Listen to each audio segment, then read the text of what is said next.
Hello, hello, my friends. From the very first second, we're diving headfirst into culinary chaos. Welcome to Kanan Badalov's cooking show, where even the ingredients put up a fight. Now, don't even think about asking me where I got this ostrich. Honestly, I've scoured the ends of the earth, turned every rock, crossed deserts, and dodged customs officers just to bring this majestic bird to your screen today. Tell me, have you ever tried ostrich meat? Drop a comment below and let's swap stories. What did it remind you of? Chicken, beef, or something else entirely from the meat universe? And hey, before we go any further, make sure you've hit that subscribe button. It's non-negotiable, like salt in soup. You just can't do without it.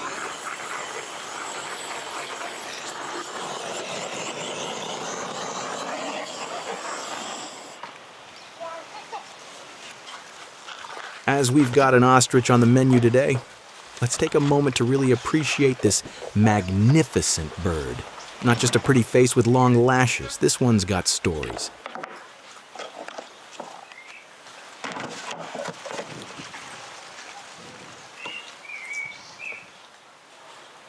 Did you know? The ostrich is the largest living bird on Earth, but don't go looking for it in the skies. It's also completely flightless. Its wings are just for show. But those legs are built for speed. This bird can sprint up to 70 kilometers per hour faster than most cars in traffic. And here's another juicy tidbit. Ostriches don't just roam around aimlessly. They're native to the savannas and semi-arid plains of Africa, thriving in wide open spaces under the blazing sun. No wonder their meat is so lean. These birds get their steps in.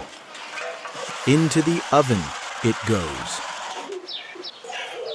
For such a powerful bird, ostrich meat is surprisingly delicate when it comes to temperature. Now, guys, we need 3 hours. Let's make the rice. I'm roasting this beauty at a gentle 180 degrees Celsius, 350 degrees Fahrenheit. No need to go full inferno. This is not a brisket. This meat needs tenderness, not punishment.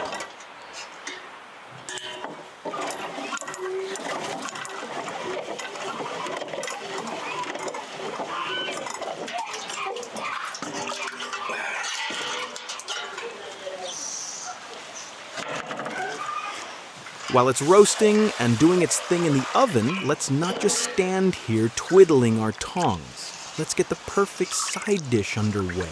And what better companion than rice? Simple, yes, but when done right, it becomes a soft, fragrant bed where all those bold ostrich flavors can stretch out and shine.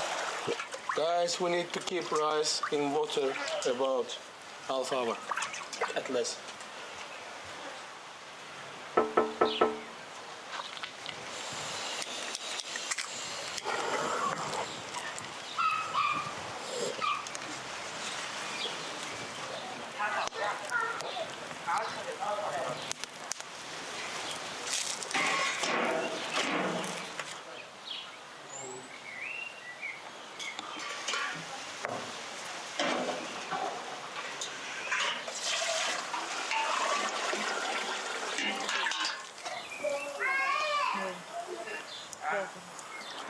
I'm going with long grain rice today.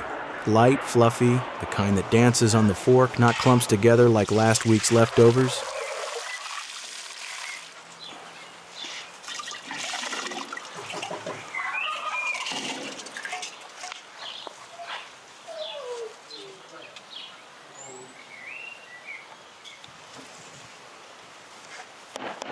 Dill has this way of enhancing the rice's earthy, nutty undertones, almost like it unlocks the depth you didn't know was there. It's subtle but sharp, like a clever line dropped in the middle of a quiet conversation. But wait, we're not done yet. For that final flourish, that golden glow, that scent that makes people close their eyes and go, we're adding saffron.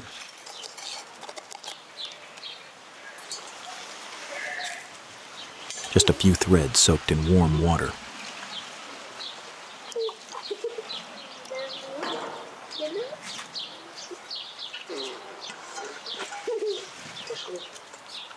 Thank you.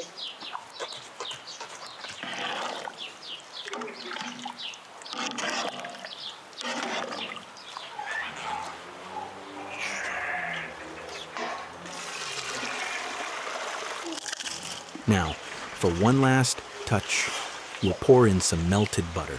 Butter. It melts into the rice like a lullaby, making every grain softer, glossier, more aromatic. The kind of softness that doesn't just melt in your mouth, it glides.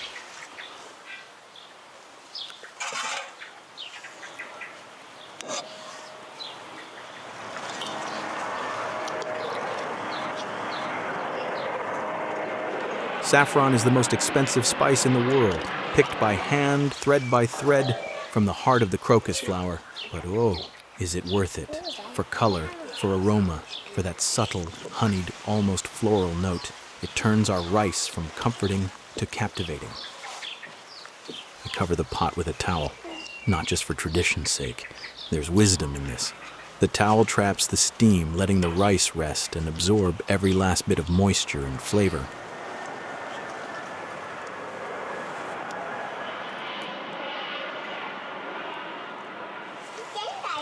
Guys, our rice also done.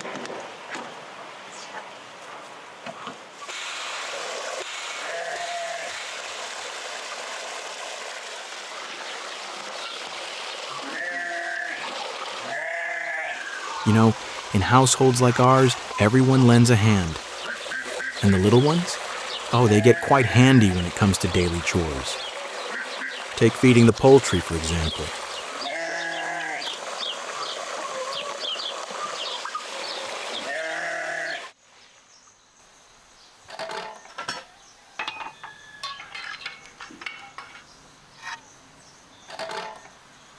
Meanwhile, let's take a little pause from the hustle and bustle because every good cook deserves a proper tea break.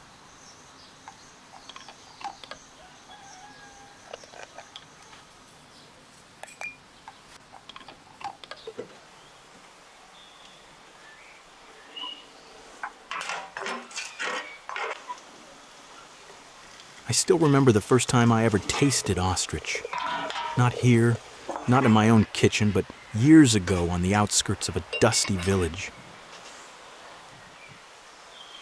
We'd been invited to a celebration, one of those gatherings where everyone come, and there it was, right in the middle of the courtyard, a whole roasted ostrich. I was hesitant. What do you do with an ostrich anyway? I'd never even seen one that close, let alone eaten it. But then someone handed me a piece. I took a bite, and I swear the world got quieter for a moment.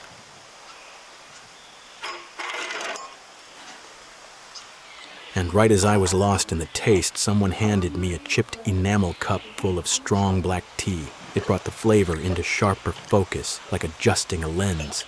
So now, every time I make tea while cooking ostrich, it's not just a habit, it's a homage to a dusty village, to surprise meals, and to the kind of hospitality that wraps around you like a warm blanket. So if you're feeling inspired, if your kitchen's starting to feel a little more alive, don't forget to subscribe.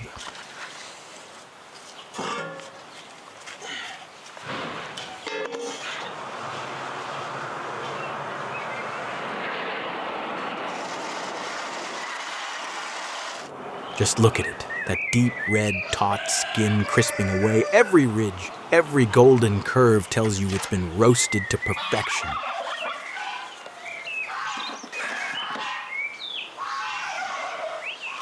And listen closely, that crackle.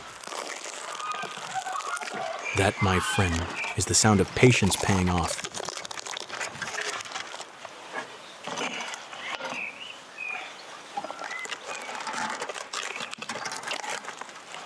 Juicy.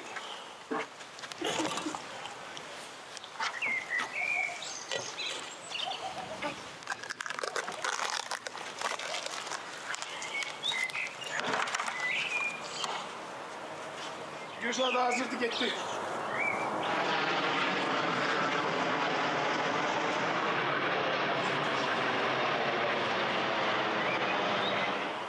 The rice is fluffed, golden with saffron, kissed by dill and butter.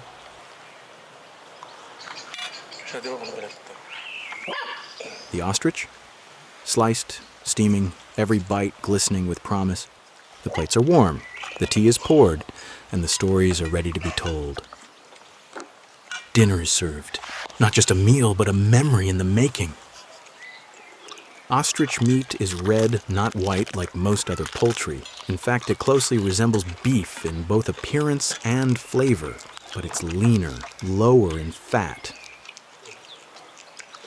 Think of it as the love child of steak and chicken, hearty, juicy, but with a feather-light conscience.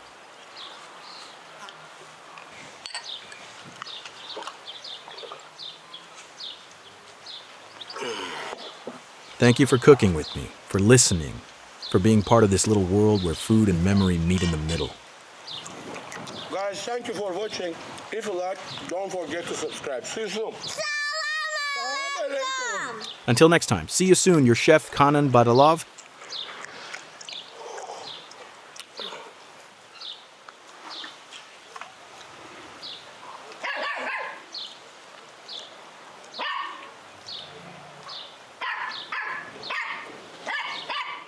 What's up, flavor fanatics? It's your boy Kanan Badalov back in the kitchen where the magic never sleeps. Today we're throwing down a breakfast classic that's straight from the heart of Azerbaijan, fried eggs with tomatoes and peppers. It's simple, it's soulful, and it's sizzling with tradition.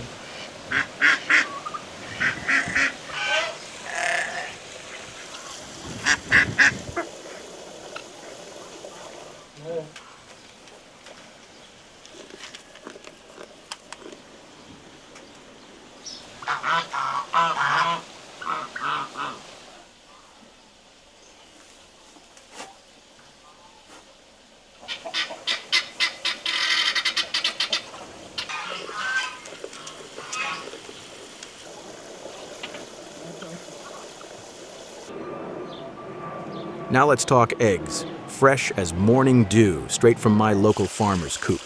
These beauties are sunshine wrapped in shells, ready to fuel your morning like a rocket launch.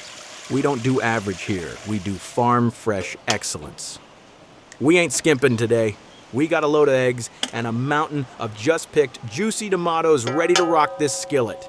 Picture this, golden yolks, ruby red tomatoes, and a sizzle that says, "Good morning." That's the breakfast dream right there. This dish, it's more than food, it's love on a plate. Every Azerbaijani's go-to to start the day right, packed with history, soul, and a whole lot of taste. Hit that subscribe button and give it a like if your mouth's already watering. Join the crew, become part of the Flavor family, and never miss a bite of our kitchen adventures. We're bringing the fire every time. Eggs are the heavy hitters here, packed with protein to keep you powered up till lunch. They're nature's energy bombs wrapped in a shell. Plus, they're so versatile, you can cook them 100 ways.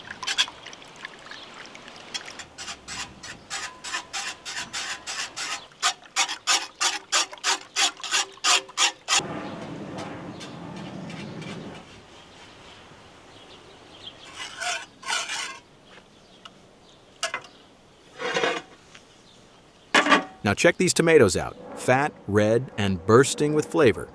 These aren't your grocery store specials, folks. These are the real deal vine-ripened treasures. Slice one and it's like cutting into summer.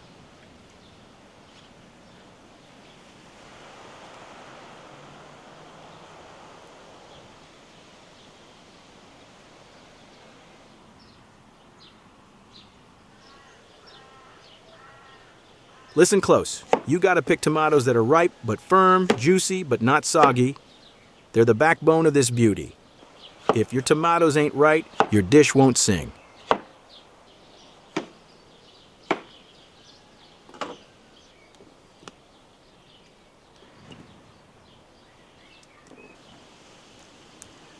Now you might have heard of Turkish menemen. Yeah, this dish is its cousin, same family, different vibe. Our Azerbaijani version brings its own flair, with a taste that hits deep in the soul.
And hey, no Azerbaijani breakfast is complete without a hot cup of tea. Black, strong, no nonsense. It's like a warm hug with every sip.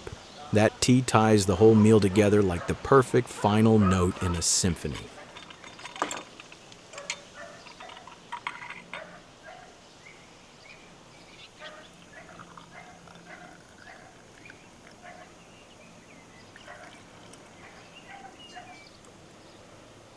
Sweeten it with just a spoon of honey. That's all you need to balance out the savory blast we're serving.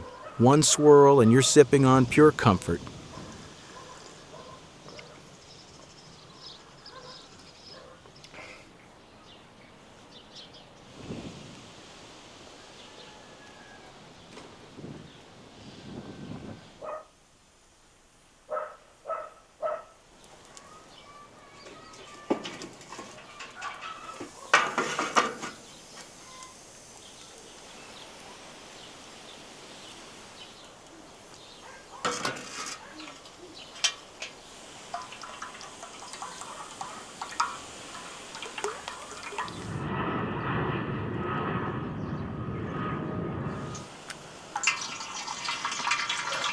If you're an egghead like me, this dish is your jam. You can even snack on these like fries, dipping in crispy edges, soft yolk centers. Throw them in a wrap or pile them on toast. You can't lose.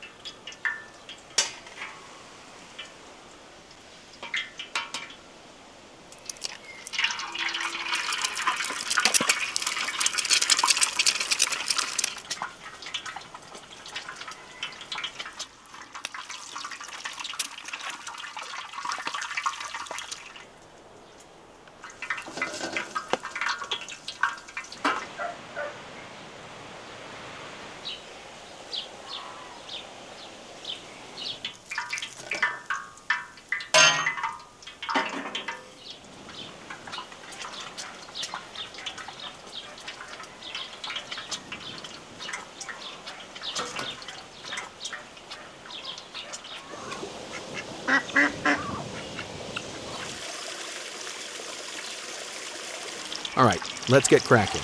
In go the eggs. Hear that sizzle? That's breakfast singing. Watch those whites set and those yolks glow. It's a morning miracle.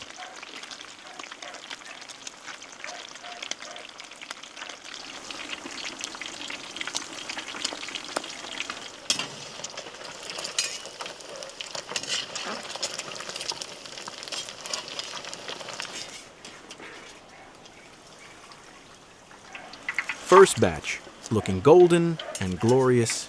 That crispy bottom is what dreams are made of. Let's keep the train rolling. More eggs, more love.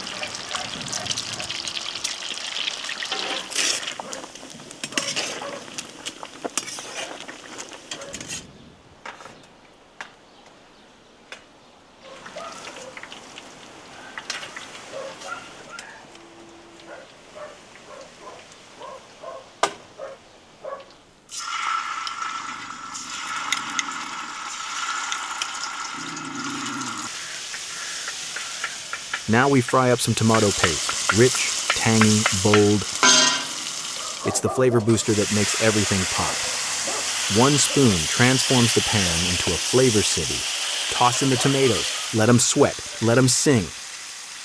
We want that juicy, roasted goodness. This is where the real magic starts bubbling.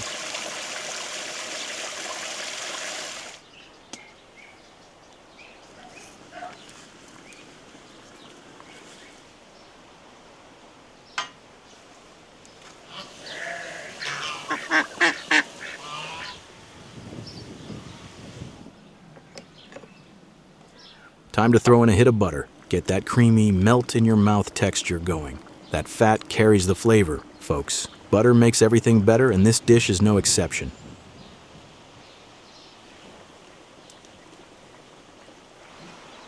Peppers next. Add a little crunch and a whole lot of love. I'm talking sweet, spicy, and colorful. This ain't just cooking, it's painting with flavor. Bay leaves and a handful of spinach. Oh, we're not playing. We're layering flavor like pros. That earthy green lift, next level.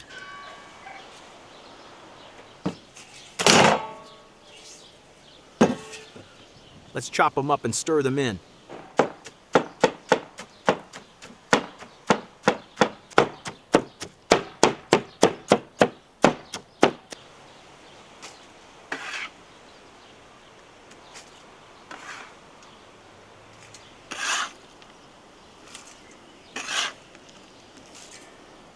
This pan's a party now. Everything's coming together like an early morning jam session.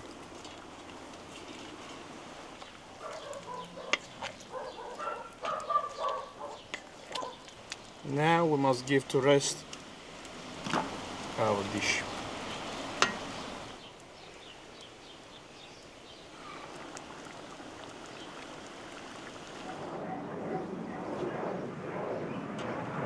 Boom, ready to plate.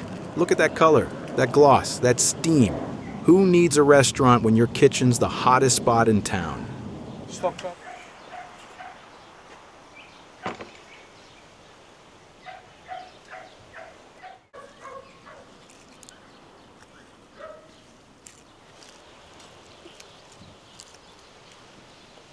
Sprinkle some fresh dill on top. That's the green crown on our breakfast king. One final herb hit to wake up all the senses.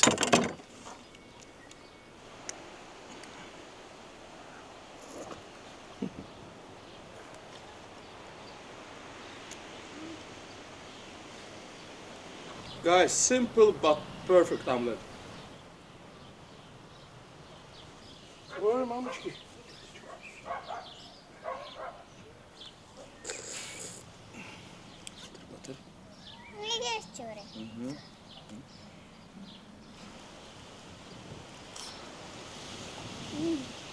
Let's taste this masterpiece. Oh, mama, that's fire.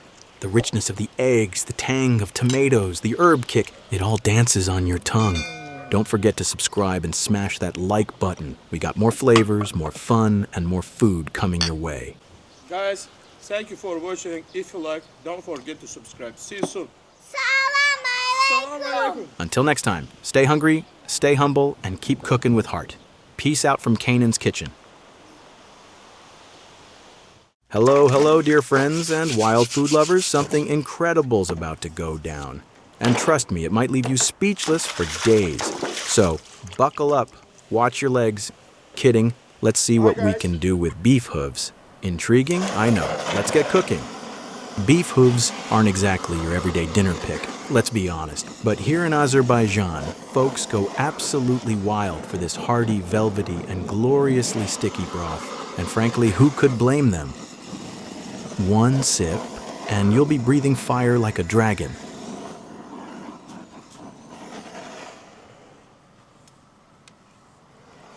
Of course, beef legs aren't your run-of-the-mill kitchen staple. They need a bit more TLC than your average steak or chicken thigh. Preparation is everything. You've got to burn off every last hair and give them a thorough wash. Trust me, that extra care makes all the difference.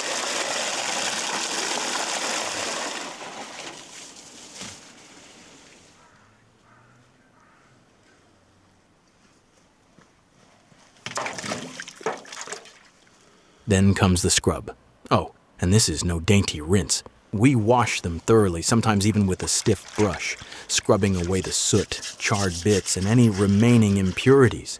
You want them squeaky clean, gleaming almost.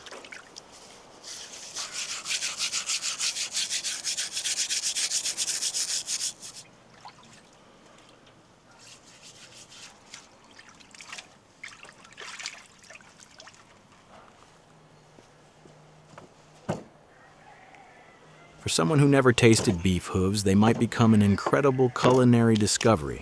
They are an age-old delicacy, cherished in many culinary traditions, from kash in the Caucasus and Azerbaijan to paya in South Asia, or cowfoot soup in the Caribbean.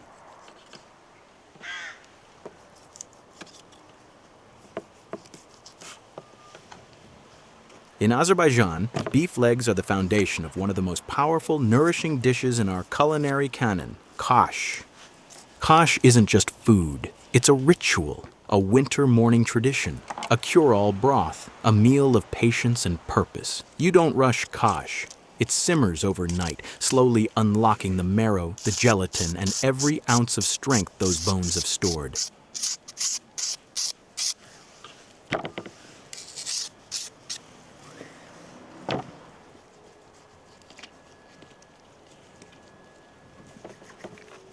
Our elders say kash brings strength to the body and warmth to the soul, and science seems to nod along. Rich in collagen, this dish supports joint health, skin elasticity, and even digestive wellness.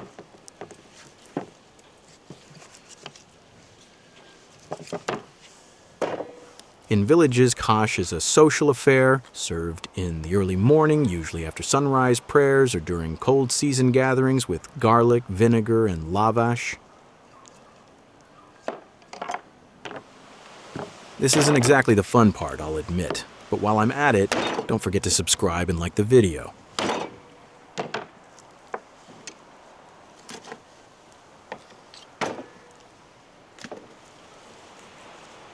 Now I'm trimming off the thick skin on the hooves, not because it's inedible, but to make sure we get rid of any dirt or residue that didn't wash away.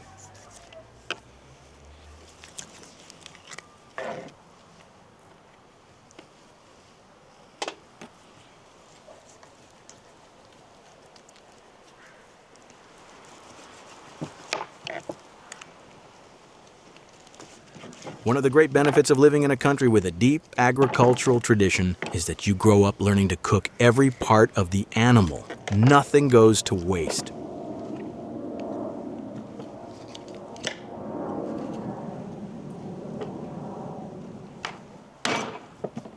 The practice of eating nose to tail has been cherished here for centuries, and it's still going strong.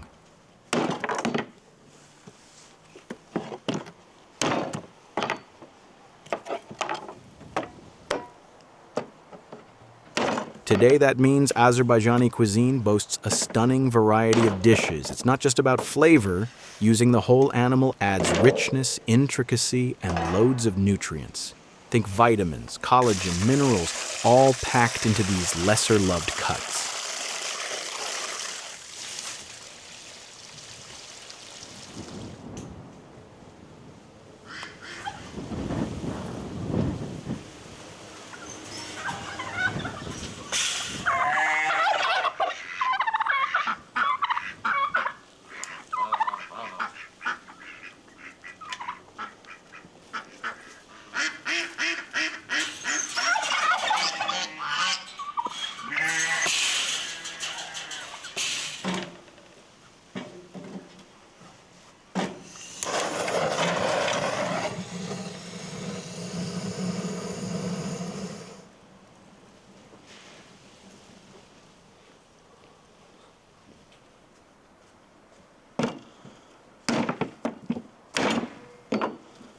Let's toss the hooves in just like this and let them slow boil, releasing every bit of their richness.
We're adding more bones now to give the broth that luscious thickness, the kind of sticky richness that clings to your lips.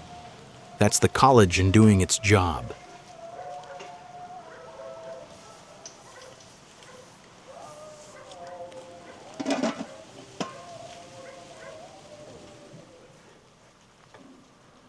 Bones are ready.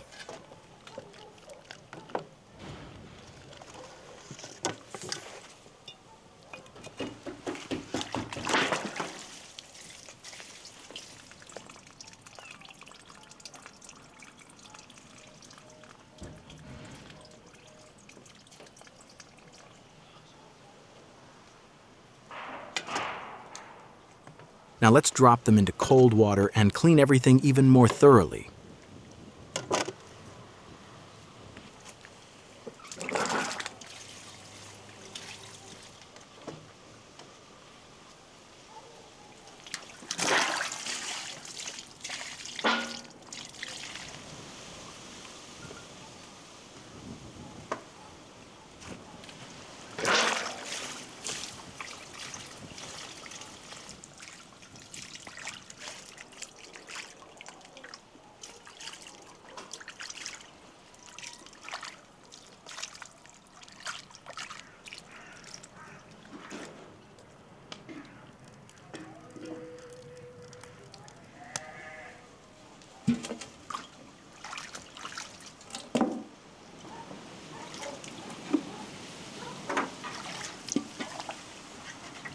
We need to boil it once again. That first round was just to get rid of all the impurities.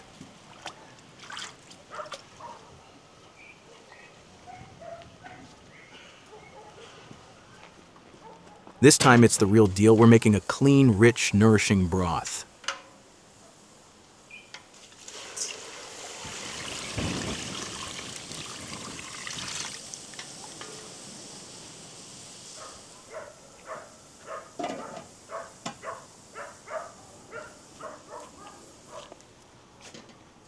Oh, and hey, don't forget to subscribe if you haven't already.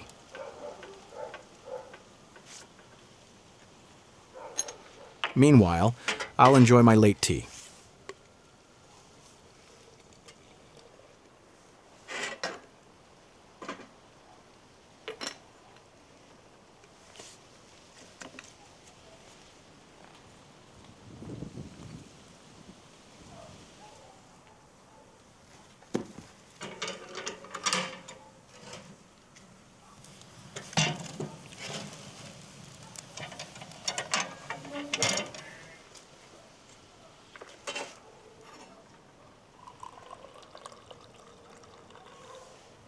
They say tea isn't just a drink, it's a moment to breathe, to reflect. And when you're making a dish like this, where time does the heavy lifting, tea becomes your most patient companion. I often sit and think about how many generations have done just this. Waited, watched, stirred, and sipped. Tradition is brewed slowly, just like this broth.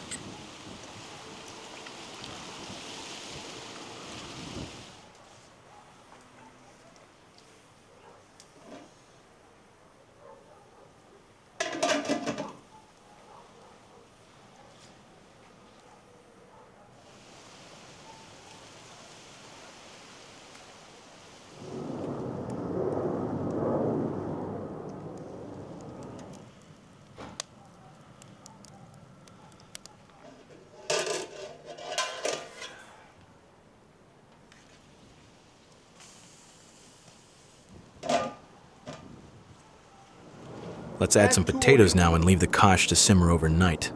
Guys, see you at the morning. So many.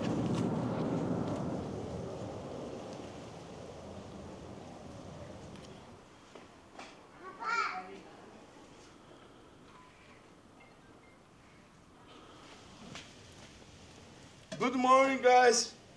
So many. Good morning, friends. Just look at this broth. That aroma alone is enough to wake the whole village.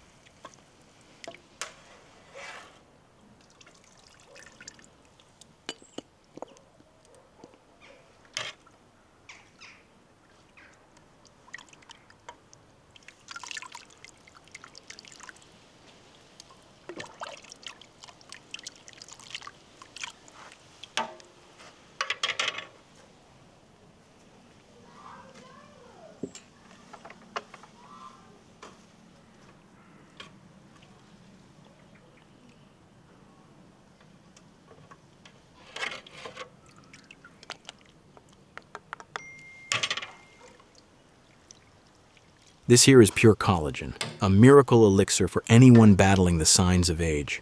A little sip and your joints will thank you. Your skin might just glow. Kürşat ya hazırdı.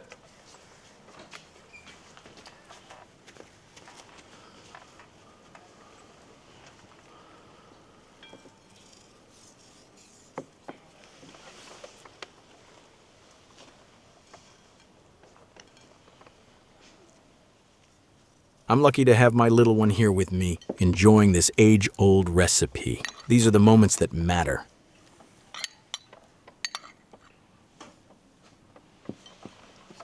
Chicken. Salt.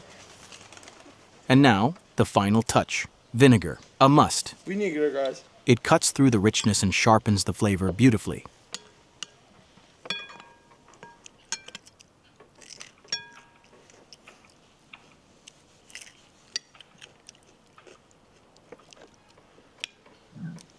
Oh, the taste. Where do I begin? It's deep, soulful, sticky, in the most luxurious way. A warmth spreads from your tongue to your chest. You get a little zing from the vinegar, the earthiness from the potatoes, and that silky, gelatinous broth just melts in your mouth. It's comfort, it's power, it's centuries of tradition in a single spoon.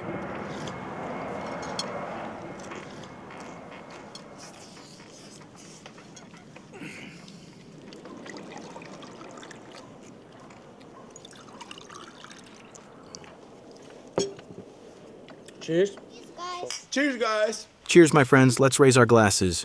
Hooray.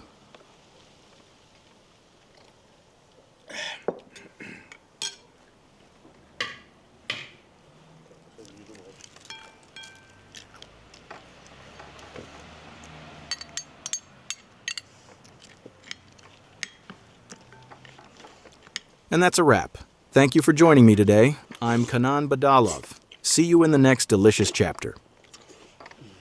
Guys, thank you for watching. If you like, don't forget to subscribe. See you soon. Salam alaikum. Assalamu alaikum.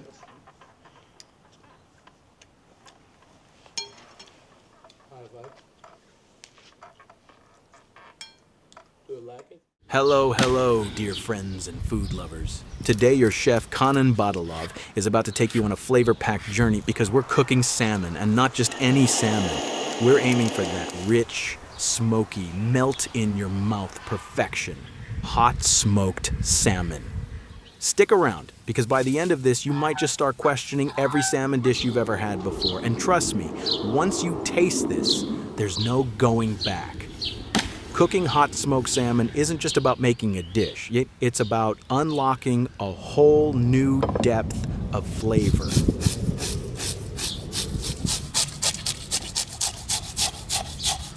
Unlike cold smoked salmon, which stays silky and raw-like, hot smoking transforms the fish into something tender, flaky, and infused with a deep, woodsy aroma.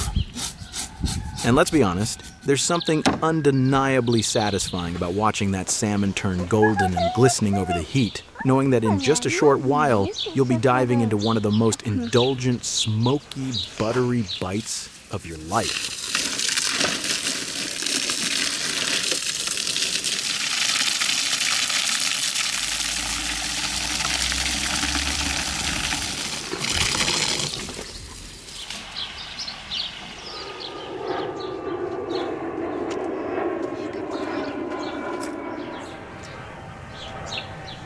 By the way, if you're enjoying this smoky masterpiece in the making, don't forget to subscribe and hit that like button. It helps more food lovers find these delicious recipes. And trust me, you don't want to miss what's coming next.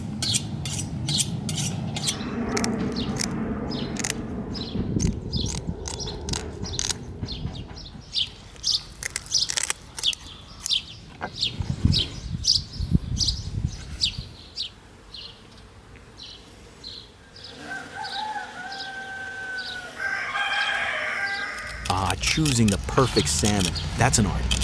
You want a fish that looks as if it just leaped from the water, full of life and freshness. The flesh should be firm, vibrant, and bounce back when you press it. No dullness, no mushiness, and the smell, that's your secret weapon. Fresh salmon should remind you of the ocean breeze, crisp and clean. If it smells too fishy, well, my friend, that fish has already seen better days. And if you ask me, wild or farmed, that's a debate as old as time.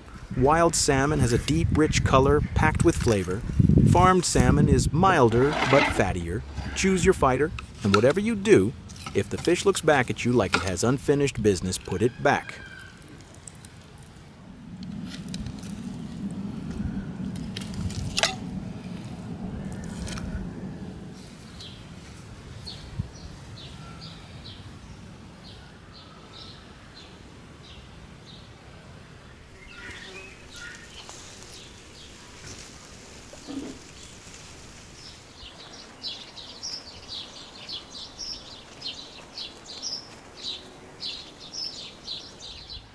Guys, now we need salt and sugar.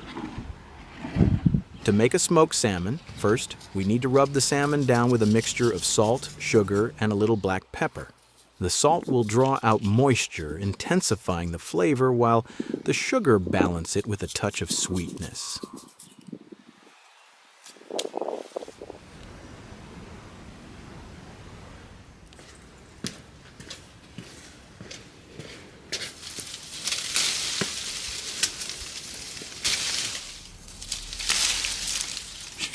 Come.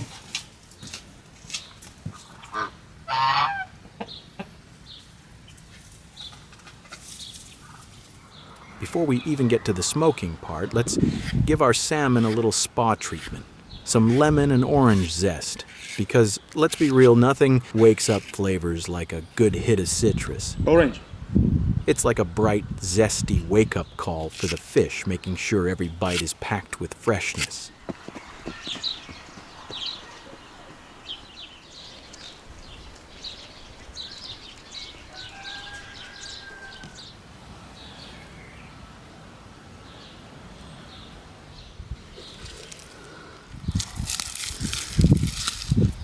And green onions? Oh, they're here to add a little mild oniony kick. Just the right amount to keep things interesting. Now, you know we can't do salmon without dill. A little peppery, a little earthy, and a whole lot of flavor-boosting power. It's going to wrap around our salmon, making sure every bite has that classic herby goodness.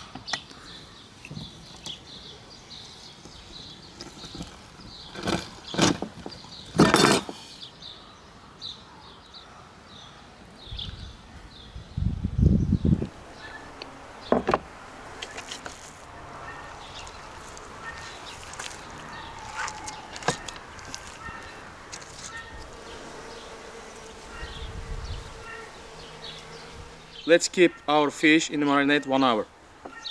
Give it some time to soak in all those flavors. Apricot tree sawdust.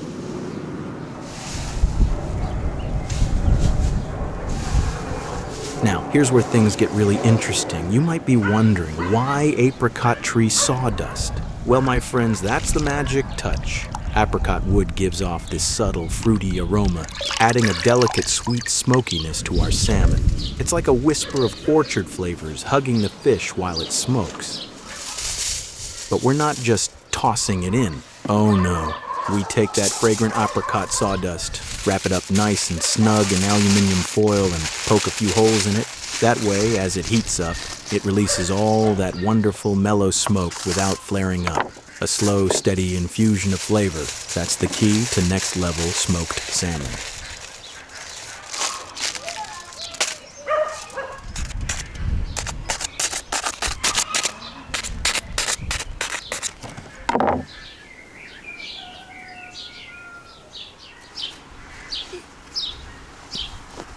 And don't forget to subscribe to the channel and leave a comment. Tell us what you like the most in this episode so far. Balık götür sen.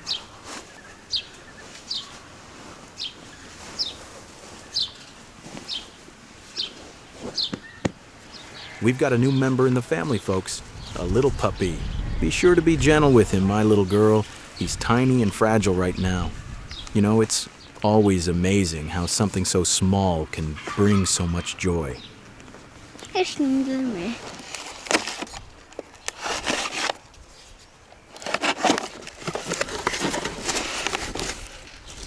Let's preheat the grill. You know, getting it just right is crucial for that perfect smoke. Too hot, and we'll scorch the salmon. Too low, and we won't get that beautiful flavor infusion.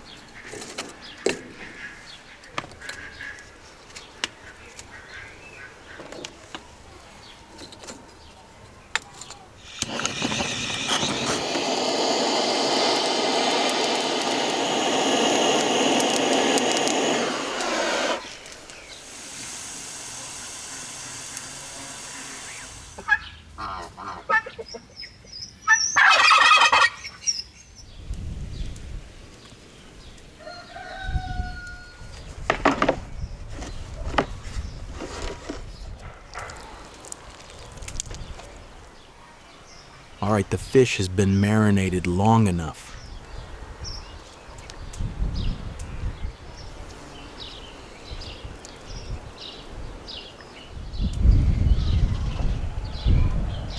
This is when patience pays off. It's all about letting those flavors meld and get nice and cozy with each other.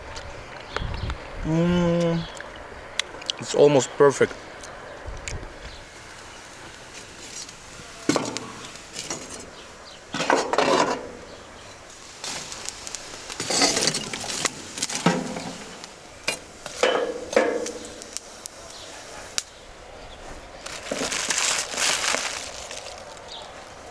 This is where the real flavor starts to shine. That apricot smoke is going to give the salmon that beautiful sweet and smoky aroma. Trust me, you can almost smell it through the screen.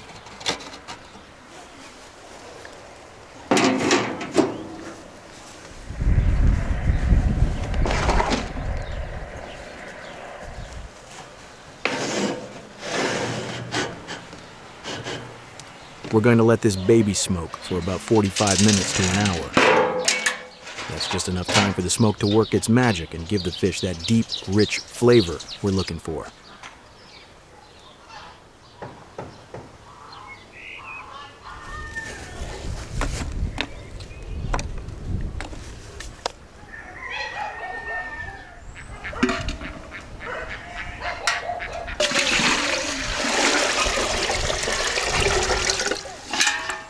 All right, while the salmon smokes, let's talk about the perfect side, potatoes.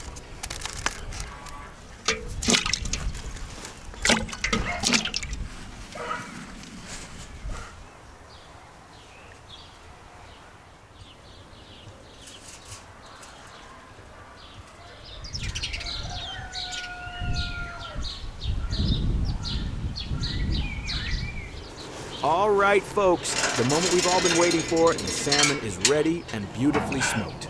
Look at that. The salmon has taken on this gorgeous, smoky flavor, and you can already smell those rich, sweet notes from the apricot wood. Smell very good. Let's give to rest 15 minutes.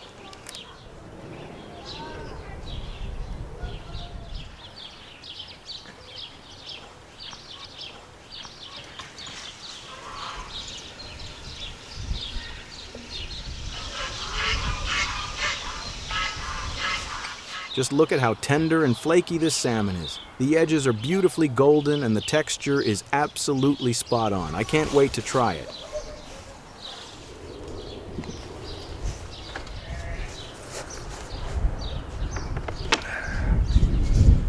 Now, it's time to call over our little princess to join us for this feast.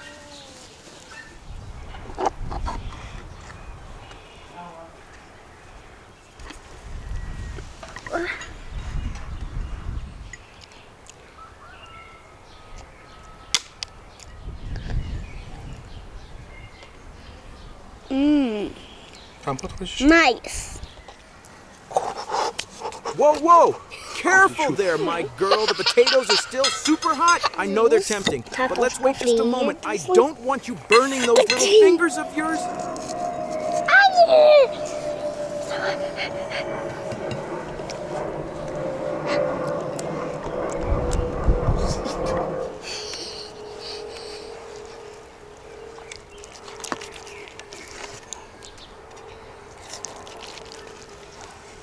Что такое? Да это что такое? Orange 미세.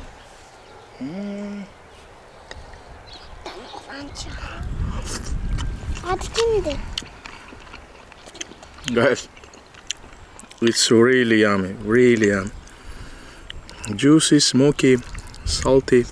That's absolutely perfect. The smokiness from the apricot wood gives the salmon this incredible depth, and the citrus from the lemon and orange zest just brightens everything up. It's like a little explosion of flavor with that earthy dill adding a nice balance.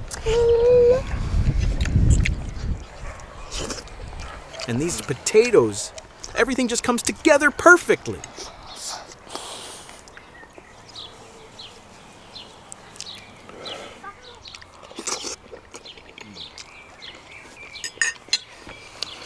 I'm happy. Selamünaleyküm. It's one of those meals where you take a bite and immediately think, yep, this is how food should taste. It's comforting, yet totally exciting. If you're loving this as much as I am, don't forget to hit that subscribe button and give us a like. You don't want to miss the next delicious recipe I'm cooking up. And that's it, folks. Smoked salmon with a perfect side of potatoes ready to be devoured. I hope you enjoyed this little culinary journey with me today. Taste this piece. Until next time, keep cooking and stay hungry. See you in the next episode with Kanan Badalov. Welcome, my dear friends. I'm Kanan Badalov, and today we're diving into a dish so good it might just hook your heart like crispy chicken clings to a hot skillet. You know that golden crust? That symphony of crunch and spice? That's the kind of love we're stirring up today. Bold, homey, and impossible to forget.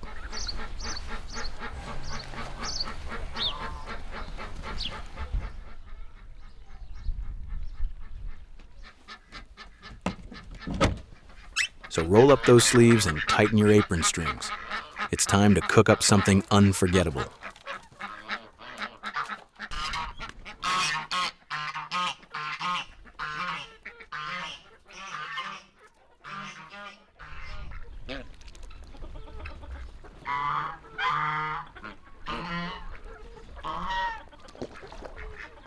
And hey, before we jump into the good stuff, don't forget to hit that subscribe button and give us a like. It's the modern way of passing around the breadbasket.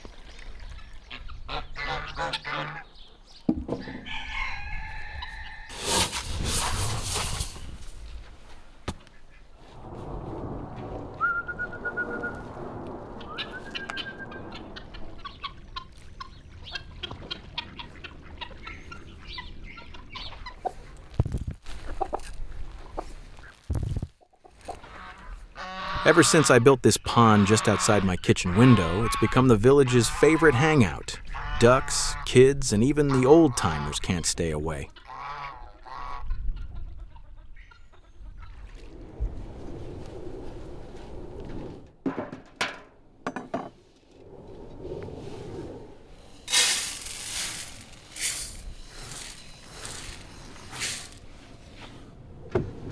Let's begin where all comfort meals start, with rice. And not just any rice, but long, elegant grains of basmati. Look at it. Each kernel is like a slender gem, ready to soak up all the flavor and tradition we're about to pour into it. Basmati rice has a story older than most. Its name comes from the Sanskrit word vasmati, meaning fragrant, and that's exactly what it brings. An aroma so rich, it's like poetry rising from the pot. It's the choice of emperors, villagers, and grandmothers alike, and today, it's ours too.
Ask anyone in Azerbaijan. We adore basmati rice. It's become part of our culinary soul, woven into our plavs and feasts, sitting proudly beside lamb, herbs, and saffron. It dances with our flavors and carries our memories from generation to generation.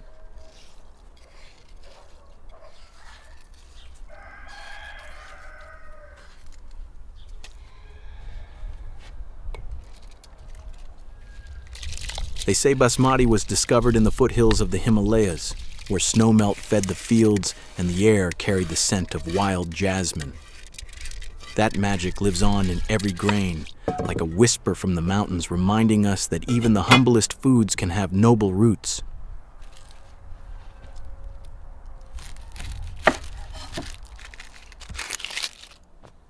And why cook in a tandoor, you ask? Because nothing beats the smoky kiss of firewood and the earthy embrace of clay. The tandoor isn't just an oven. It's a storyteller, sealing in flavor while adding its own rustic signature.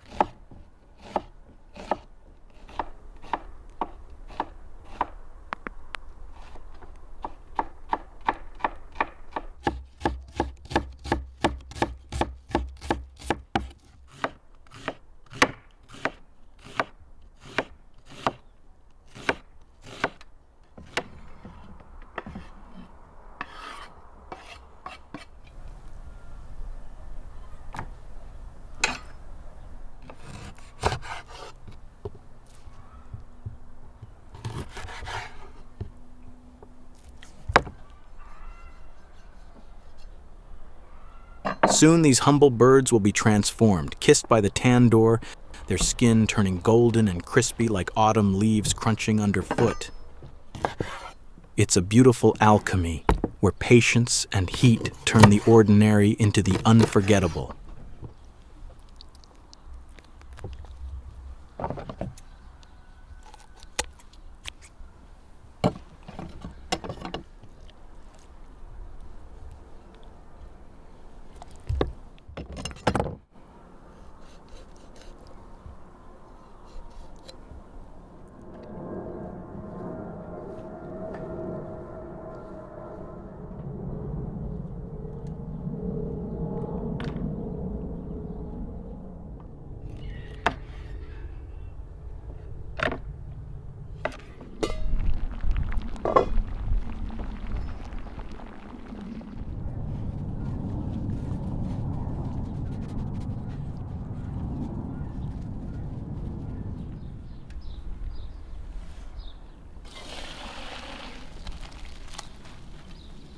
The rice has been drained, yes, but don't be fooled into thinking the story ends here.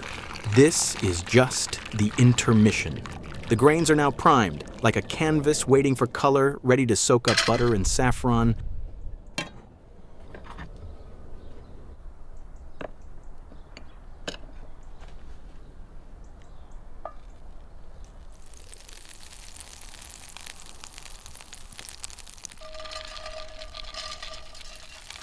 Now let's cook the dried fruits. This, my friends, is a signature of Azerbaijani cuisine. We have a gentle obsession with dried fruits in our rice: apricots, cherries, raisins.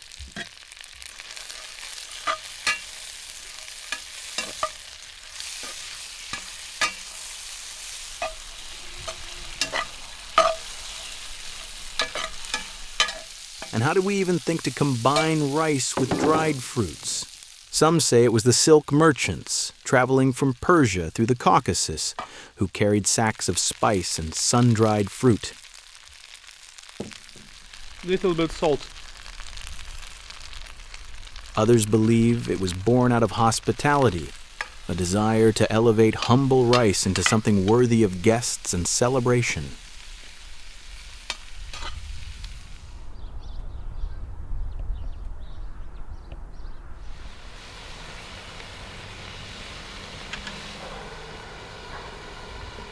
And now, a sacred ritual. Saffron, steeped in warm water.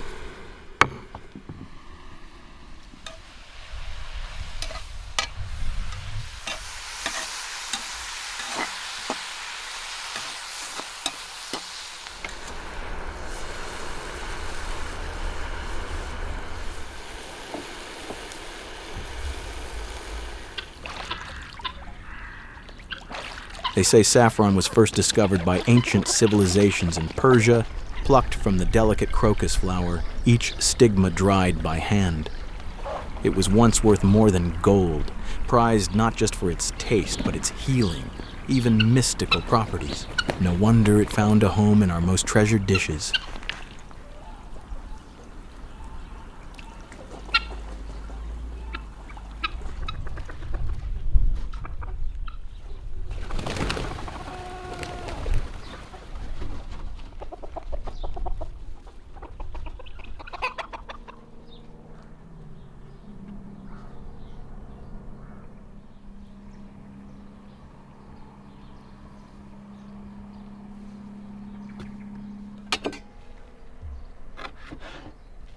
There's something endlessly fascinating about tracing the roots of our recipes.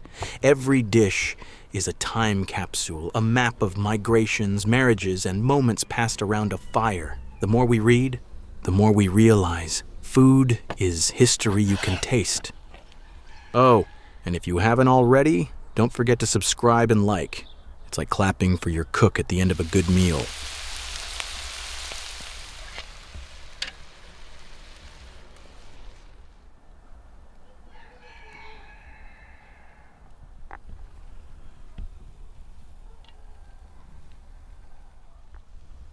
We're not just cooking rice on the side today. Oh no, we're taking it a step further. Each chicken is going to be lovingly stuffed with our rich, aromatic rice, turning every bird into its own little treasure chest of flavor. And then, to crown it all, the buttery raisins and dried fruits follow the rice into the heart of each chicken. Sweet meets savory in a marriage that has stood the test of centuries.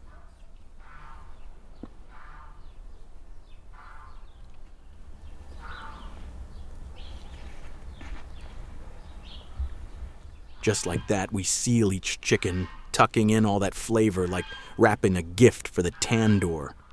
Once inside, it'll roast low and slow, absorbing every essence until the skin crackles and the filling steams with joy. Ever wondered how people even thought to stuff birds in the first place? It's a stroke of culinary genius, really. In times of feast and festivity, stuffing poultry allowed cooks to stretch flavors, make use of every grain, and surprise guests with hidden delights.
And now, we pour hot water over each chicken, not to drown, but to bathe. This moisture creates steam inside the tandoor, helping the rice fluff up from the inside while keeping the meat juicy and tender. It's a small act with a big effect.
Some of the rice will cook tucked inside the chicken, soaking up every drop of flavor. The rest? It becomes the foundation of our traditional Azerbaijani plav, soft in the center, golden at the bottom, perfumed with saffron and spices. Ah, the golden crust known as kazmag. It's the sacred layer at the bottom of the pot, crispy and rich like the finale of a concert. Some call it the cook's reward, and for good reason. It's where all the love settles.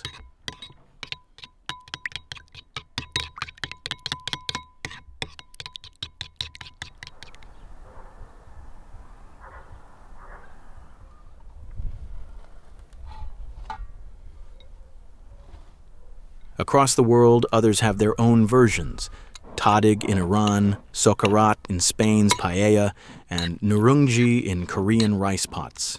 Each one sings a different note in the same beautiful song that the bottom is where the heart is.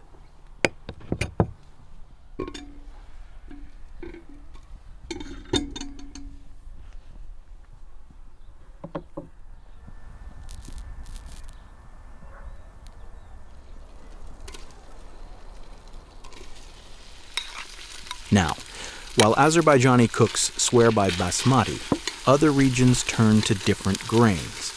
Some prefer the starchy stickiness of jasmine, others the chewiness of calrose or the earthiness of brown rice. But in our homes, it's basmati that reigns, long, fragrant, and timeless.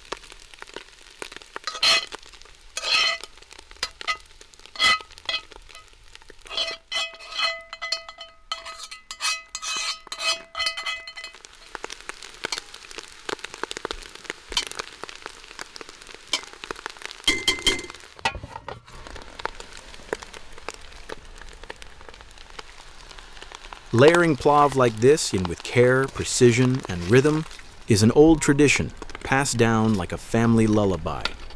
It's not just about cooking, it's about creating harmony in every spoonful. Grain by grain, flavor by flavor, we build a dish that tells a story. Now we bring back the saffron, that golden thread that dyes the rice with sunlit hues and a perfume you can almost hear.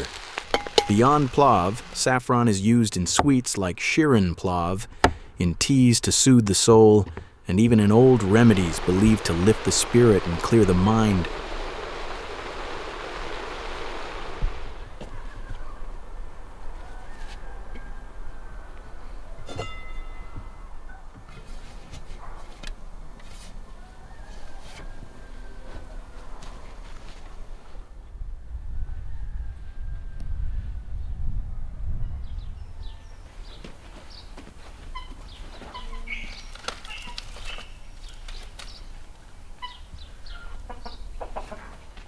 And as always, my little helper is close by, peeking, watching, learning. One day, this tradition will pass into her hands, as it once did to mine.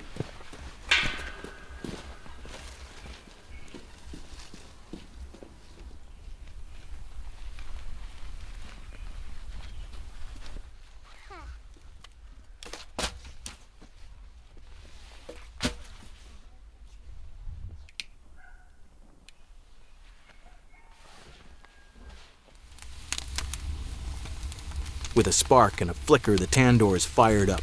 This ancient oven has warmed hearts from India to the Caucasus, from village fields to royal courts. It's not just a tool, it's a gathering place, a memory keeper.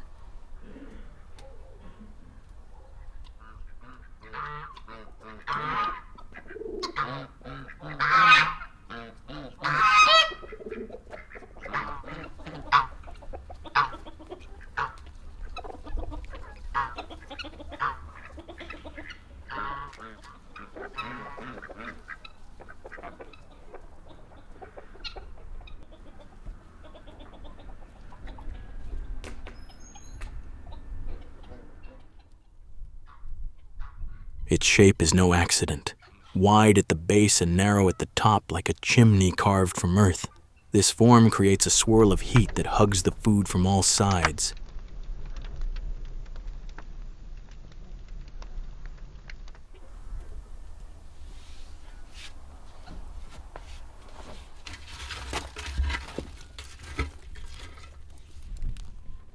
Inside, the walls of the tandoor soak up the fire, storing heat like an old stone hearth.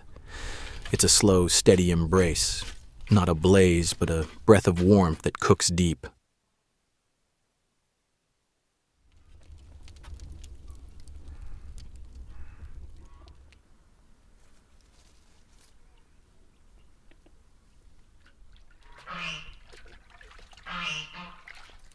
Now look closely. There's a small hole at the bottom and I'm inserting a wet cloth.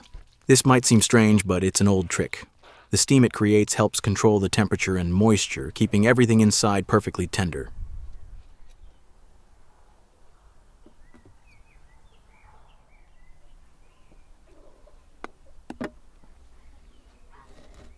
And now, it's time. We gently hang each chicken inside the tandoor. Suspended in firelight, they'll roast until golden and glowing, infused with every spice and story.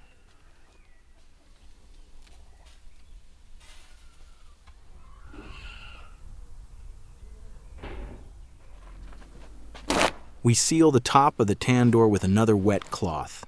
A humble but brilliant technique. This traps the steam and heat, turning the tandoor into a kind of earthen pressure cooker.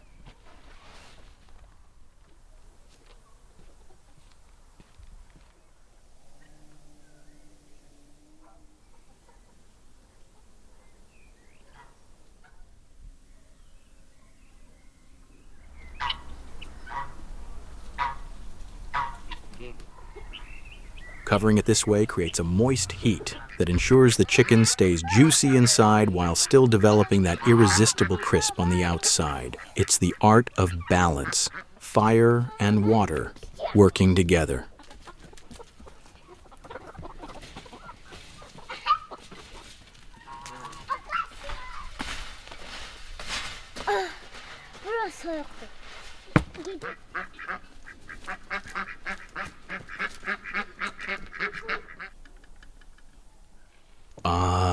The rice is ready. What a smell! Sweet dried fruits mingling with saffron, butter, and warmth. It's a fragrance that wraps around you like an embrace from your grandmother.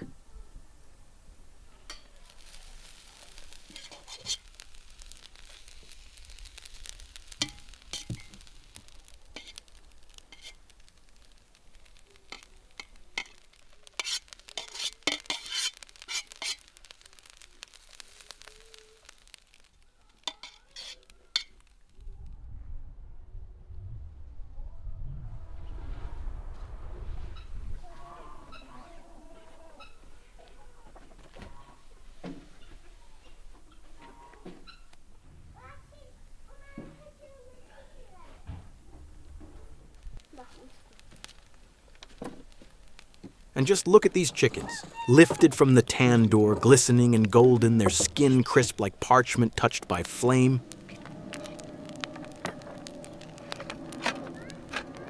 Let's place them carefully onto the tray, each one a little masterpiece, a rustic feast worthy of a wedding table.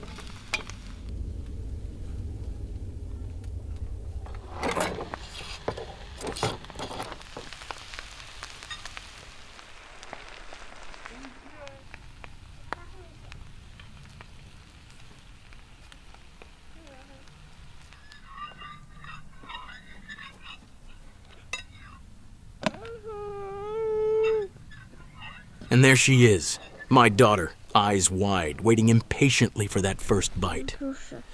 These moments, these shared meals, are what make it all worth it. Я хочу это покушать.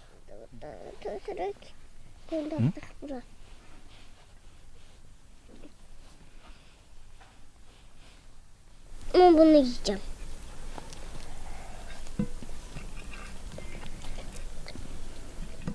Suslu.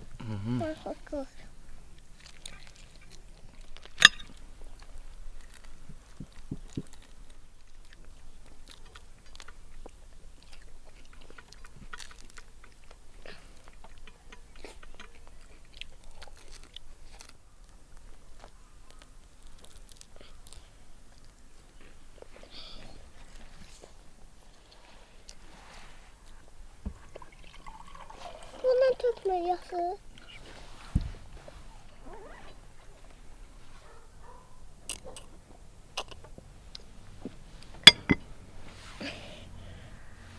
Oscar. All right, sweetheart. Be honest now. Ayak diyor bu. Tell us how it tastes. Give it to us straight from the heart. Bununki de bak. And let me have a taste too. For quality control, of course.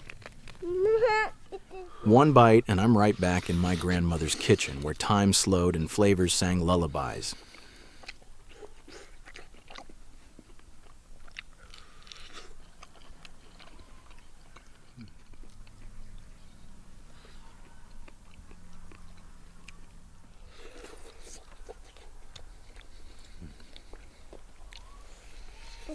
The chicken. Oh, it's divine. Smoky from the tandoor, the skin perfectly crisp, the meat so tender it nearly falls apart.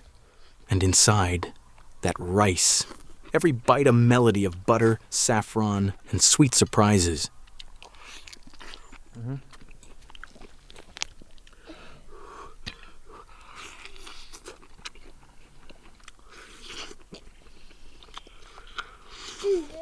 Koyun buraya. Ha baba? Bunu da sürdüm. Ama kapatma takılsa.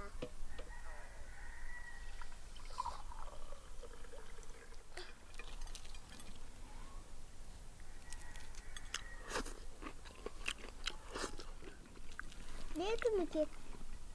Nerede?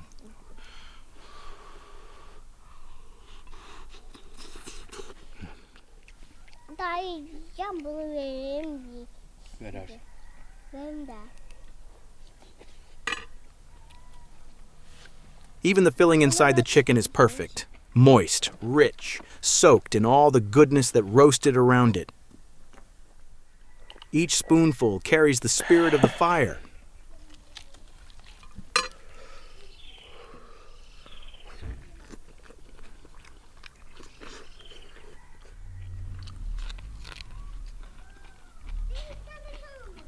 What a combo. The plav, the chicken, the tandoor. It's like an old folk song sung in flavors, a harmony of texture and taste.